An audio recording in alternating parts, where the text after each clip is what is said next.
அத்தனை செல்வமும் உன்னிடத்தில் நான் பிச்சைக்கு செல்வது எவ்விடத்தில் வெறும் பாத்திரம் உள்ளது என்னிடத்தில் அதன் சூத்திரமோ அது உன்னிடத்தில்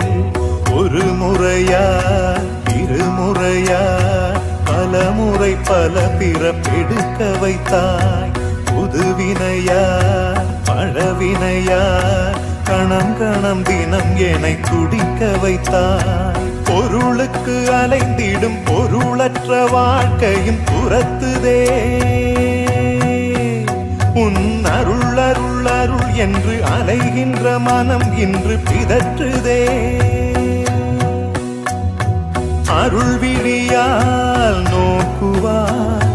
மலர்பதத்தால் தாங்குவாய் உன் திருக்கரம் என்னை அரவணைக்குனதருள் பெற